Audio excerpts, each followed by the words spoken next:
लोकसभा में विपक्ष के नेता राहुल गांधी की घेराबंदी, निशिकांत दुबे ने की सदस्यता रद्द करने की मांग। राज्यसभा में पूर्वोत्तर में झारखंड के प्रवासी श्रमिकों के कल्याण की गूंज। राज्यपाल संतोष कुमार गंगवार ने रांची में 2 दिवसीय फिल्म फेस्टिवल का किया उद्घाटन। जल जंगल जमीन से जुड़ी फिल्में आकर्षण का केंद्र, युवाओं को मिला मंच। निकाय चुनाव को लेकर राज्य में चढ़ता राजनीति का पारा, आरोप प्रत्यारोप तेज। भाजपा का प्रतिनिधिमंडल पहुंचा राज्य निर्वाचन आयोग, शिकायत कराई दर्ज। और T20 विश्व कप क्रिकेट में भारत का आज दूसरा लीग चरण मुकाबला, दिल्ली में नामीबिया से भिड़ंत। प्रशंसकों को टीम इंडिया से बेहतर प्रदर्शन की उम्मीद।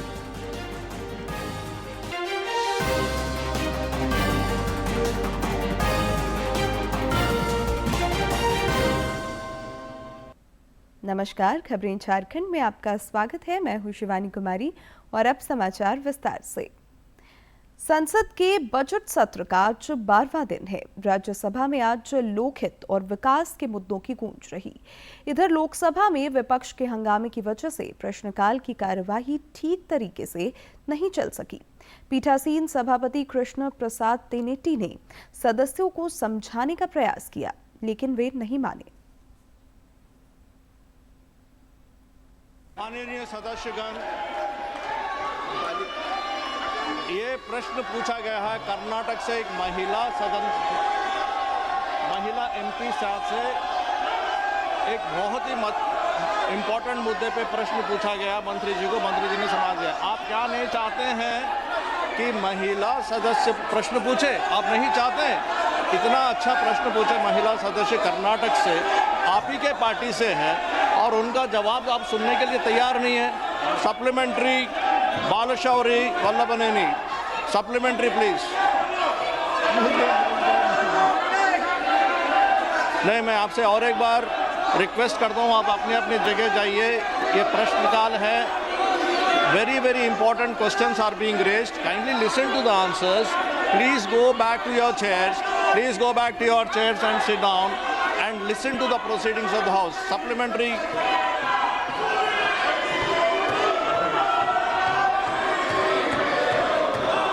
ATC losses in India have reduced from 21.9% in financial year 2021 to now approximately around 15%. This is because of RDS scheme this NDA government has brought. This is one of the good scheme. But sir, still the losses are much higher compared to developed countries like USA 5%, UK 8%. A request, and so many questions have come to me from your own parties. Okay, you don't want the proceedings of the House. सभा की कार्यवाही 12 बजे तक के लिए स्थगित की जाती है। लोकसभा में विपक्ष के नेता राहुल गांधी की मुश्किलें बढ़ सकती हैं। गोड्डा सांसद निशिकांत दुबे ने लोकसभा में राहुल गांधी के खिलाफ सबस्टेंशिव मोशन का प्रस्ताव दिया है और उनकी सदस्यता रद्द करते हुए उन पर चुनाव लड़ने पर रोक लगाने की मांग की है। संसद भवन परिसर में पत्रकारों से बातचीत में श्री दुबे ने राहुल गांधी पर देश को तोड़ने वाली शक्तियों के साथ मिलकर भारत के विरुद्ध काम करने और सेना के मनोबल को तोड़ने का आरोप लगाया। आज लोकसभा में जो है एक सब्सटेंसिव मोशन जो है मूव किया है राहुल गांधी जी के खिलाफ कि वो देश को तोड़ने वाली साजिशों के साथ, सोरोस के साथ, यूएसएड के साथ, फोर्ड फाउंडेशन के साथ किस तरह से मिलकर देश को गुमराह कर रहे हैं, सेना के मनोबल को गिरा रहे हैं और जितनी विरोधी शक्तियां हैं उनके साथ मिलकर भारत को टुकड़े टुकड़े कर देना चाहते हैं। उसके लिए मैंने एक सब्सटेंसिव मोशन जो है माननीय स्पीकर साहब को मूव किया है कि इस पर चर्चा हो और राहुल गांधी की सदस्यता खत्म हो। और वो झारखंड से राज्यसभा सांसद प्रदीप वर्मा ने आज सदन में पूर्वोत्तर के राज्यों में झारखंड के प्रवासी श्रमिकों के कल्याण का मुद्दा उठाया। पूर्वोत्तर क्षेत्र विकास के राज्य मंत्री सुकांता मजूमदार ने जवाब देते हुए श्रमिकों के सतत विकास और कल्याण के सरकार के प्रयासों की जानकारी दी। हमारे राज्य झारखंड से भी बड़ी संख्या में प्रवासी मजदूर और कामगार उत्तर पूर्व के चाय बागानों में काम करने के लिए गए और बाद में वहीं सेटल हो गए। क्या उनके आर्थिक विकास के लिए, सामाजिक एवं सांस्कृतिक पहचान के संरक्षण के लिए और उनके संवैधानिक अधिकारों की सुरक्षा के लिए हम अलग से कुछ योजना पर काम कर रहे हैं क्या? 52 बम्बू के अगर देखें तो बम्बू के क्षेत्र में 52 प्रोजेक्ट्स जिसकी लागत 238.94 करोड़ रुपीस जो सैंक्शन किया गया है, जिसमें स्कीम्स ऑफ एनईसी हेड के अंडर में, और 23 प्रोजेक्ट्स जिसकी जो लागत है 126.96 करोड़, और ऐसे 29 प्रोजेक्ट्स जिसके कीमत 198 करोड़ उसमें से कंप्लीट हो चुके हैं। केंद्र सरकार लगातार श्रमिकों के कल्याण के लिए पूरी प्रतिबद्धता के साथ काम कर रही है। न्यूनतम वेतन की गारंटी, महिलाओं को समान वेतन जैसे पहलों ने इस वर्ग को बड़ी राहत दी है। सरकार के कदम श्रमिकों को सामाजिक सुरक्षा देकर आत्मनिर्भर भारत को मजबूत कर रहे हैं। भारत की तरक्की की असली ताकत उसके श्रमिक, जिनकी मेहनत को मिल रही है पहचान, जिसके वो हमेशा से थे हकदार, क्योंकि मोदी सरकार की गारंटी है हर श्रमिक का सम्मान। श्रमेव जयते आज देश का मंत्र बन रहा है। सभी कामगारों को समय से न्यूनतम वेतन और युवाओं को नियुक्ति पत्र यानी नौकरी का भरोसा। महिलाओं को समान अवसर और समान वेतन, क्योंकि काम का मोल काबिलियत से होता है। फिक्स टर्म एम्प्लॉइज को सिर्फ 1 साल पर ग्रेच्युटी यानी मेहनत का हक बिना इंतजार। 40 वर्ष से अधिक की आयु के श्रमिकों को सालाना मुफ्त हेल्थ चेकअप और 40 करोड़ श्रमिकों को सामाजिक सुरक्षा की गारंटी। अब हर परिवार आश्वस्त। ये है लेबर रिफॉर्म्स। तो आइए मिलकर बनाएं श्रमिक सम्मान से आत्मनिर्भर भारत। राज्यपाल संतोष कुमार गंगवार ने आज रांची के ऑर्डर हाउस में 2 दिवसीय फिल्म फेस्टिवल का उद्घाटन किया। फिल्म फेस्टिवल में पर्यावरण और सामाजिक सरोकारों पर आधारित फिल्मों का प्रदर्शन हो रहा है। इस 2 दिवसीय फिल्म फेस्टिवल में देश विदेश की चुनिंदा फिल्मों की स्क्रीनिंग के साथ साथ लाइव पेंटिंग, कला प्रदर्शनी और सांस्कृतिक कार्यक्रमों का भी आयोजन हो रहा है। उद्घाटन सत्र को संबोधित करते हुए राज्यपाल ने पर्यावरण संरक्षण के लिए सामूहिक भागीदारी पर जोर दिया। उन्होंने कहा कि कला और फिल्में समाज के नवनिर्माण में सहायक साबित हो सकती हैं। है बहुत सामयिक है और इसकी आवश्यकता है, और पर्यावरण के प्रति हम जो भी कदम उठाएं वो भविष्य के लिए अच्छे हैं। और वास्तव में जिस प्रकार से वातावरण चल रहा है, हमें उसकी आवश्यकता है और हमको इस ओर ध्यान देना चाहिए। राज्य में इन दिनों निकाय चुनाव की सरगर्मी तेज है। दलीय आधार पर चुनाव नहीं होने के बावजूद राजनीति का पारा गरमाता जा रहा है और आरोप प्रत्यारोप की छड़ी लगी हुई है। भाजपा के एक प्रतिनिधि मंडल ने सुधीर श्रीवास्तव के नेतृत्व में निर्वाचन आयोग पहुंचकर लातेहार निकाय चुनाव में नगर पंचायत की अध्यक्ष पद की प्रत्याशी विलासी टोपनो के पति के द्वारा पद के दुरुपयोग का आरोप लगाया। प्रतिनिधिमंडल में शामिल सदस्यों ने आरोप लगाया कि विलासी टोपनो के पति लातेहार में सहायक सोशल सिक्योरिटी सेल में पदस्थापित हैं। वे संसाधनों का दुरुपयोग कर वोटिंग प्रभावित करने में संलग्न है, जो सरकारी कर्मचारियों के आचरण नियमावली का घोर उल्लंघन है। ऐसे कर्मचारी का तत्काल स्थानांतरण किया जाए ताकि भयमुक्त और निष्पक्ष वातावरण में चुनाव हो सके।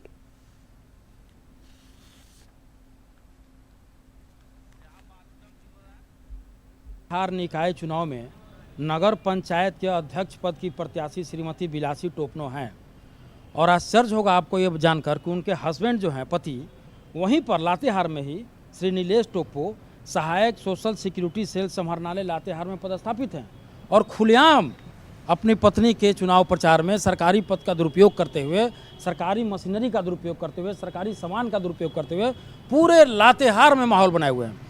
इस बात की जानकारी हम लोगों ने 3 दिन पहले वहाँ के लातेहार के जो जिला निर्वाचन पदाधिकारी उनको रिटर्निंग अफसर को दे दिया था। हम लोग ये इंतजार कर रहे थे कि इतना काफ़ी है शिकायत करना उनके तबादला के लिए। 3 दिन तक जब कोई भी सूचना वहाँ से नहीं आया लातेहार से, तब हम लोग मजबूर होकर यहाँ पर आए हैं आयोग में और आयोग से मांग किए हैं कि ये जो उनके पति पद पर रहते हुए जो काम कर रहे हैं उसके बारे में क्या कार्रवाई हुई अभी तक। आयोग ने कहा कि मुझे वहाँ से अभी तक ऐसा कोई सूचना आया नहीं है और आयोग ने हमको आश्वासन दिया कि आज के आज ही इस पर कार्रवाई होगी, ये पत्र जाएगा वहाँ पर और संबंधित कार्रवाई होगी। रांची समेत राज्य भर में निकाय चुनाव को लेकर प्रत्याशियों ने प्रचार और जनसंपर्क अभियान तेज कर दिया है। धनबाद में भी मेयर पद के 29 प्रत्याशी चुनावी मैदान में हैं। यहां त्रिकोणीय मुकाबले के आसार बनते दिख रहे हैं। धनबाद नगर निगम चुनाव को लेकर 3 राजनीतिक धुरंधरों के नाम सामने आ रहे हैं, जिनके बीच कांटे की टक्कर हो सकती है। इनमें पूर्व मेयर सह झामुमो समर्थित चंद्रशेखर अग्रवाल, भाजपा समर्थित उम्मीदवार संजीव अग्रवाल और झरिया से पूर्व विधायक संजीव सिंह शामिल है। चंद्रशेखर अग्रवाल ने कहा कि विकास कार्यों के दम पर वे इस बार भी चुनाव लड़ रहे हैं। जनता का अपार समर्थन है, हर तबके की जनता का समर्थन है, चाहे वो सबसे निचले स्तर के हों या सबसे ऊंचे। सबों ने अपने अपने काम का विकास देखा है। अगर स्वयं सहायता समूह के माध्यम से हम लोग ने निचले तबकों का विकास किया है, तो अब बहुत सारे कामों से मिडिल क्लास, अपर क्लास सबका हम लोग ने विकास का ध्यान में रखा है और आगे भी इसको रखेंगे। वहीं भाजपा समर्थित उम्मीदवार संजीव अग्रवाल भाजपा के प्रदेश कार्य समिति सदस्य रहे हैं। इन्हें लंबा संगठनात्मक अनुभव रहा है, साथ ही इन्हें दिग्गज नेताओं का सहयोग प्राप्त हो रहा है। उन्होंने कहा कि धनबाद की मूलभूत समस्याओं को दूर करना उनकी प्राथमिकता है। पूरे भारतीय जनता पार्टी के कार्यकर्ताओं में अपार हर्ष है और भारतीय जनता पार्टी के एक एक कार्यकर्ता संकल्पित हो गए हैं, संकल्प ले लिए हैं कि हर हालत में भारतीय जनता पार्टी को धनबाद की जनता के आशीर्वाद से भारतीय जनता पार्टी की झोली में धनबाद नगर निगम मेयर पद का पद डालकर ही रहेंगे। मूलभूत समस्या है वो तो दूर होंगी होंगी, जो यहाँ की ट्रैफिक की व्यवस्था है, पॉल्यूशन की व्यवस्था है। इसके अलावा जो सबसे बड़ा विषय है कि धनबाद की जनता का राय लेकर, धनबाद की जनता को साथ लेकर नया धनबाद बनाएंगे, एक रोड मैप तैयार करेंगे और धनबाद की जनता का एक विषय को गंभीरता से लेकर दूर करने का प्रयास करेंगे। धनबाद के सिंह मेंशन परिवार का पुराना राजनीतिक इतिहास रहा है। इस बार सिंह मेंशन के राजकुमार संजीव सिंह चुनावी मैदान में हैं। डिप्टी मेयर नीरज सिंह हत्याकांड मामले में संजीव सिंह के जेल जाने के बाद उनकी धर्मपत्नी रागिनी सिंह झरिया से विधायक हैं। वो चुनाव हो रहा है, वो चुनाव एक निर्दलीय चुनाव हो रहा है और दलीय आधार पर नहीं है और इसमें सभी लोग स्वतंत्र हैं और जब चुनाव आयोग का ही ये फैसला है कि ये दलीय आधार पर नहीं हो रहा है तो इसमें निश्चित रूप से कोई बाध्यता नहीं है। चंद्रशेखर अग्रवाल संजीव सिंह और भाजपा समर्थित प्रत्याशी संजीव अग्रवाल के चुनावी मैदान में आ जाने से नगर निगम का यह चुनाव हाई प्रोफाइल प्रतियोगिता में तो तब्दील हो ही गया है। वहीं इससे धनबाद की राजनीतिक तपिश भी काफी बढ़ गई है। ऐसे में अब यह देखना दिलचस्प होगा कि धनबाद की जनता किसे अपना मेयर चुनती है। डीडी न्यूज के लिए धनबाद से अजय कुमार सिन्हा की रिपोर्ट। रांची स्थित बिरसा कृषि विश्वविद्यालय के वरिष्ठ वैज्ञानिक डॉक्टर अरुण कुमार राष्ट्रीय स्तर पर सम्मानित किए गए हैं। नई दिल्ली में राष्ट्रीय तिलहन सम्मेलन के दौरान उन्हें सरसों अनुसंधान के क्षेत्र में उत्कृष्ट योगदान के लिए स्वर्ण पदक पुरस्कार से नवाजा गया। उनके द्वारा विकसित उन्नत किस्म बिरसा भाभा मस्टर्ड 1 झारखंड में खासा लोकप्रिय है। यह सरसों का किस्म 112 दिनों में पककर तैयार हो जाता है तथा इसमें 40% तेल की मात्रा पाई जाती है। रांची से गए हुए बच्चों और शिक्षकों के समूह ने कल नई दिल्ली में राष्ट्रीय युद्ध स्मारक का अवलोकन किया। इस दौरान रक्षा राज्य मंत्री संजय सेठ भी मौजूद रहे। उन्होंने सोशल मीडिया पर कुछ तस्वीरें साझा कर कहा कि यह स्मारक राष्ट्र के लिए काम करने वाले हर नागरिक का प्रेरक तीर्थ स्थल है। यहाँ बच्चों ने देश के लिए बलिदान देने वाले हर अमर बलिदानियों को अपनी श्रद्धांजलि अर्पित की।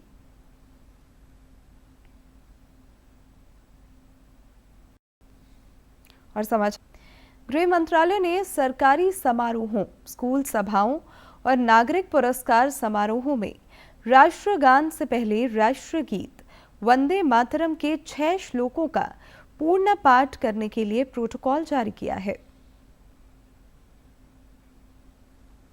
यहाँ वंदे मातरम पर नए नियम अब आ चुके हैं। केंद्र सरकार की तरफ से विस्तृत प्रोटोकॉल जो है वो इसको लेकर जारी किया गया है। हालांकि इससे पहले हमने देखा है कि सिर्फ राष्ट्रगान को लेकर ये नियम है, लेकिन अब वंदे मातरम के लिए भी राष्ट्रगान से पहले इस वंदे मातरम को बजाना जरूरी होगा, ये कंपलसरी कर दिया गया है। साथ ही जो सरकारी आयोजन जहां भी होंगे वहां पर राष्ट्रगान के से पहले राष्ट्रगीत अनिवार्य है, वहां पर राष्ट्रगीत को बजाया जाएगा। और सिर्फ ऐसा नहीं कि कुछ सेकंड का आपने वंदे मातरम प्ले किया, बल्कि आपको पूरा 6 अंतरे वाला पूरा संस्करण जो है उसे प्ले करना जरूरी होगा। साथ ही इस संस्करण की कुल अवधि की अगर हम बात करें तो वो है 3 मिनट 10 सेकंड, और 3 मिनट 10 सेकंड के वंदे मातरम को आपको पूरा प्ले करना होगा। 1937 में कांग्रेस ने इसमें बदलाव किए थे और इसके सम्मान में हर व्यक्ति का खड़ा होना अब कंपलसरी कर दिया गया है, जरूरी कर दिया गया है।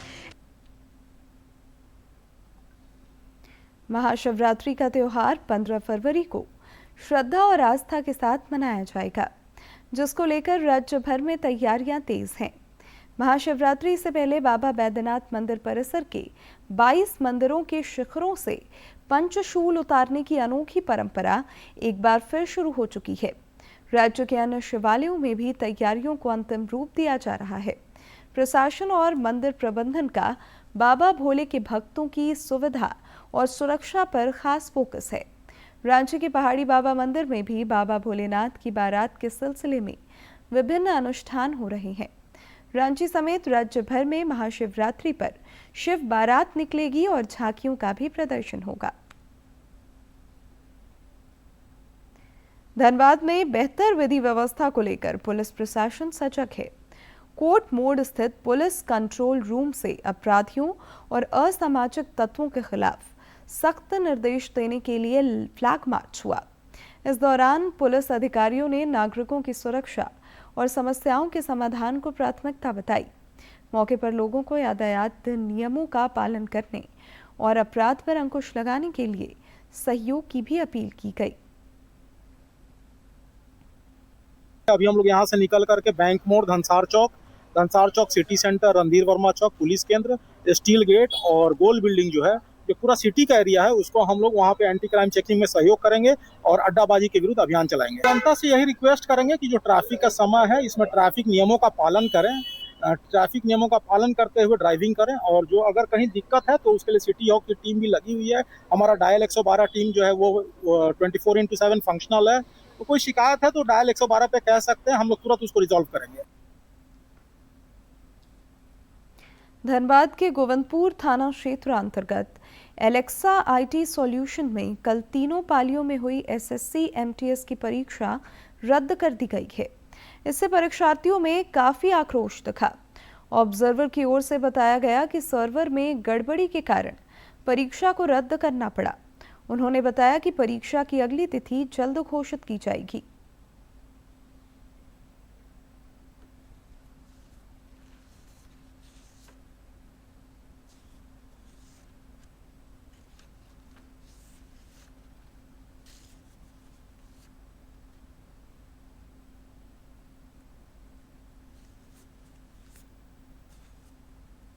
आज 3 शिफ्ट में परीक्षा थी। सुबह 7:30 से एंट्री था, 7:30 से 8:30। परीक्षा 9 बजे से लेकर 10:30 बजे तक था। दूसरा शिफ्ट 11:30 से लेकर के 12:30 तक एंट्री। 1 बजे से परीक्षा शुरू होगी, 2:30 बजे तक चलेगी। तीसरा शिफ्ट 3 से 4 और 4:30 से 6 बजे तक। तो सर्वर प्रॉब्लम परीक्षा एसएससी के द्वारा इंफॉर्मेशन दे करके रद्द कर दिया। 11 सेंटर है, 11 सेंटर में रद्द किया गया है। प्रधानमंत्री नरेंद्र मोदी ने महर्षि दयानंद सरस्वती को उनकी जयंती पर श्रद्धांजलि अर्पित की है। एक सोशल मीडिया पोस्ट में प्रधानमंत्री ने उनके योगदान की सराहना करते हुए सामाजिक सुधार के उनके प्रयास देशवासियों के लिए प्रेरणापुंज बने रहेंगे। इधर देश भर में आज आर्य समाज के संस्थापक महर्षि दयानंद सरस्वती की जयंती धूमधाम से मनाई जा रही है। ऋषि बोधित्व उत्सव में नाम से हर साल मनाया जाने वाला यह उत्सव उनकी ज्ञान प्राप्ति और सामाजिक क्षेत्र में किए गए योगदान को याद दिलाता है।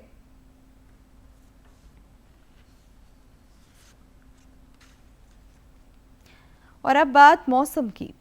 सर्द हवाओं के थमने की वजह से न्यूनतम और अधिकतम तापमान में थोड़ी वृद्धि हुई है। पश्चिमी सिंहभूम, सरायकेला और पूर्वी सिंहभूम जैसे जिलों में अधिकतम तापमान 31 डिग्री सेल्सियस को पार कर गया है। न्यूनतम तापमान भी सभी जिलों में बढ़ा है। मौसम विज्ञान केंद्र के पूर्वानुमान के मुताबिक हालांकि 24 घंटे बाद पारा थोड़ा नीचे की ओर लुढ़क सकता है। इधर पिछले 24 घंटे के दौरान गुमला में न्यूनतम पारा 8.1 डिग्री रिकॉर्ड किया गया, जो सबसे कम रहा। चाईबासा में अधिकतम तापमान 33.2 डिग्री सेल्सियस दर्ज हुआ। भारत और नामीबिया के बीच दिल्ली में आज T20 विश्व कप क्रिकेट के लीग चरण का मुकाबला होगा। खेल जगत से जुड़ी खबरों को देखते हैं इस वीडियो क्लिप के माध्यम से। बिगुल बजाने के बाद अब टीम इंडिया की नजर अपने दूसरे मुकाबले को भी जीतने पर है। टीम का सामना दिल्ली में नामीबिया से है, यानी कि मैन इन ब्लू के पास बेंच स्ट्रेंथ को टटोलने का एक और मौका है। वैसे इस मुकाबले के लिए अभिषेक शर्मा का खेलना मुश्किल है। ऐसे में संजू सैमसन को मौका मिल सकता है, जिसे वे जरूर भुनाना चाहेंगे। वैसे पिछले मैच में भारतीय टीम की बल्लेबाजी जिस तरह से लड़खड़ाई थी, टीम उसको जरूर दुरुस्त करना चाहेगी। वहीं गेंदबाजी में अर्शदीप सिंह और मोहम्मद सिराज के साथ ही भारतीय टीम उतरना चाहेगी, जबकि स्पिन डिपार्टमेंट में वरुण चक्रवर्ती और उपकप्तान अक्षर पटेल एक बार फिर से मौजूद दिखाई दे सकते हैं। वहीं नामीबिया की बात करें तो टीम को अपने पहले मैच में नीदरलैंड से हार मिली है। ऐसे में एक और हार टीम की मुश्किलों को बढ़ा देगी। भारत और Namibia ICC T20 world cup में इससे पहले साल 2021 में भिड़े थे, जहां भारत ने नामीबिया को 9 विकेट से हराया था। वहीं दिल्ली के अरुण जेटली स्टेडियम में भारत के T20 इंटरनेशनल रिकॉर्ड को देखें तो भारतीय टीम ने यहां 4 मैच खेले हैं, जिसमें 2 में जीत और 2 में हार मिली है। कुल मिलाकर भारत के लिए ये मुकाबला अपनी ताकत और कमजोरी को टटोलने का एक और मौका है। वहीं नामीबिया के लिए खुद के भरोसे को मजबूत करने के रूप में सामने है। कागज पर भारत पूरी तरह मजबूत और फेवरेट टीम नजर आ रही है, लेकिन क्रिकेट हमें बार बार याद दिलाता है कि मैच बड़े नाम से नहीं, प्रदर्शन से जीता जाता है। क्या दिल्ली में डिफेंडिंग चैंपियन भारत एक बार फिर से दमदार जीत दर्ज करेगी या नामीबिया कोई बड़ा उलटफेर कर पाएगी? सबकी निगाहें हैं दिल्ली के अरुण जेटली स्टेडियम पर। कैमरा पर्सन SP दुबे के साथ नारायण सिंह, DD न्यूज। हरियाणा में आयोजित 39वें सूरजकुंड मेले में रंग, कला और संस्कृति का अद्भुत संगम देखने को मिल रहा है। लोकल टू ग्लोबल थीम पर आयोजित इस मेले में 50 से अधिक देशों के प्रतिभागी हिस्सा ले रहे हैं।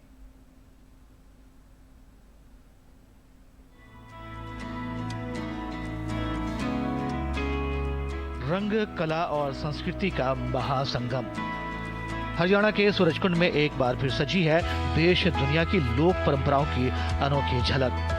39वां सूरजकुंड अंतर्राष्ट्रीय आत्मनिर्भर शिल्प मेला, जहां शिल्पकारों की मेहनत, लोक कलाकारों की प्रस्तुति और भारतीय संस्कृति की जीवंत तस्वीर एक साथ दिखाई दे रही है। लोकल टू ग्लोबल थीम पर आधारित इस मेले में इस बार 50 से ज्यादा देशों और 700 से अधिक प्रतिभागी हिस्सा ले रहे हैं। लकड़ी, मिट्टी, धातु, कपड़ा और हाथ से बने सजावटी सामान लोगों को खासा आकर्षित कर रहे हैं। यही वजह है कि सूरजकुंड को दुनिया का सबसे बड़ा क्राफ्ट मेला कहा जाता है। मेला बहुत ही अच्छा है सर, हरियाणा सरकार ने बहुत अच्छा अरेंजमेंट किया। सूरजकुंड अपने आप में ही एक बहुत बड़ा मेला, एक बहुत बड़ा नाम है। मैं अपने आर्ट फॉर्म के माध्यम से इन्हें एक नए आर्ट फॉर्म में बना के, ताकि आत्मनिर्भर भारत में आत्मनिर्भर महिलाओं को रोजगार भी देती हूँ। खान पान के शौकीनों के लिए भी ये मेला किसी जन्नत से कम नहीं। बच्चों से लेकर बुजुर्गों तक हर किसी के लिए यहाँ स्वाद का खजाना मौजूद है। ये मेला मस्ट विजिट है, यहाँ पर सबको आना चाहिए। यहाँ पर हर स्टेट के क्राफ्ट्स, हैंडीक्राफ्ट सब मिल रहे हैं। बहुत अच्छा है, खाना भी अच्छा है यहाँ। फर्स्ट टाइम यहाँ आई हूँ, मुझे बहुत ही अच्छा लगा ये मेला। चॉइस है, वैरायटी है और माहौल है, खूबसूरत है। हमारे अपने शहर की एक शान है ये सूरजकुंड का मेला, फरीदाबाद का। हम यहाँ एक्सप्लोर कर रहे हैं चीज़ें। यहाँ पे साड़ी वगैरह, हैंडलूम्स का बहुत अच्छा सामान है। हमारे हरियाणा की शान है, आन है, बान है। नई नई चीज़ें ऐड होती जा रही हैं। इस बार हर स्टेट का तो पहले भी होता था, इस बार और भी स्टेट्स हैं, लेकिन इस बार कंट्रीज भी हमारे साथ जुड़ रहे हैं। सूरजकुंड मेला सिर्फ शिल्प तक सीमित नहीं है। मुख्य चौपाल और महा स्टेज पर हर शाम लोग, बॉलीवुड, सूफी, शास्त्रीय संगीत, नृत्य और हास्य की रंगारंग प्रस्तुतियां हो रही हैं। भारत के हर कोने से आए कलाकार अपने हुनर का प्रदर्शन कर रहे हैं। मेले में विदेशी कलाकार भी अपने नृत्य से सबका मन मोह रहे हैं। पिछले साल जहां करीब 10 लाख पर्यटक सूरजकुंड पहुंचे थे, वहीं इस बार इससे भी ज्यादा भीड़ की उम्मीद जताई जा रही है। यही कारण है कि सूरजकुंड मेला आज भारतीय शिल्पकारों, हैंडीक्राफ्ट और लोक कलाकारों को इंटरनेशनल मार्केट से जोड़ने का एक बड़ा मंच बन चुका है। सूरजकुंड मेला 2026 सिर्फ खरीदो फरोख्त का एक मंच नहीं है, बल्कि भारत की सांस्कृतिक विरासत को जीवित रखने का एक प्रयास भी है। लोक कला, शिल्प और परंपराओं को सहेजता सूरजकुंड मेला देश विदेश से आए सैलानियों के लिए एक यादगार अनुभव बन रहा है। कैमरा पर्सन विमलेश के साथ मैं शमीम अख्तर, डीडी न्यूज़, सूरजकुंड मेला, फरीदाबाद, हरियाणा। और अब जानते हैं किन बातों के लिए इतिहास के पन्नों में आज का दिन खास है। 12 फरवरी वर्ष 1928 को बारडोली सत्याग्रह का ऐलान किया गया था। किसानों के इस आंदोलन का नेतृत्व गांधी जी और सरदार वल्लभ भाई पटेल ने किया। आजादी के दौर में चला बारडोली सत्याग्रह इतिहास के पन्नों में खास महत्व रखता है। 4 महीने लंबे इस सत्याग्रह में सूरत के 137 गांव के किसानों ने न सिर्फ ब्रिटिश साम्राज्य को चुनौती दी थी, बल्कि उसे पराजित भी किया था। इस सत्याग्रह के पीछे तत्काल वजह अंग्रेजी हुकूमत द्वारा लगान में अचानक 30% की बढ़ोतरी करना था। इसी सत्याग्रह ने दांडी मार्च का खाका भी तैयार किया था। 12 फरवरी वर्ष 1958 को राष्ट्रीय उत्पादकता परिषद की स्थापना हुई थी। एनपीसी का लक्ष्य भारत में उत्पादकता संस्कृति को बढ़ावा देना है। यह वाणिज्य और उद्योग मंत्रालय के तहत एक स्वायत्त शासी पंजीकृत सोसाइटी है। इसका मुख्यालय नई दिल्ली में है। राष्ट्रीय उत्पादकता परिषद का मकसद देश में सभी क्षेत्रों में उत्पादकता और गुणवत्ता को प्रोत्साहित करना है। एनपीसी अपने स्थापना दिवस को राष्ट्रीय उत्पादकता दिवस के रूप में मनाती है। इस साल की थीम अब अंत में मुख्य समाचार एक बार फिर।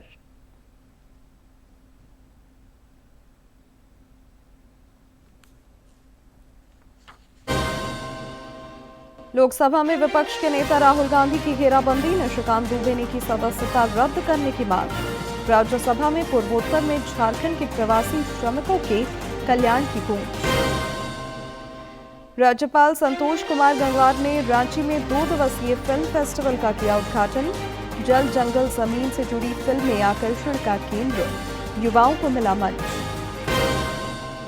निकाय चुनाव को लेकर राज्य में चढ़ता राजनीति का पारा, आरोप प्रत्यारोप तेज। भाजपा का प्रतिनिधिमंडल पहुंचा राज्य निर्वाचन आयोग, शिकायत कराई दर्ज।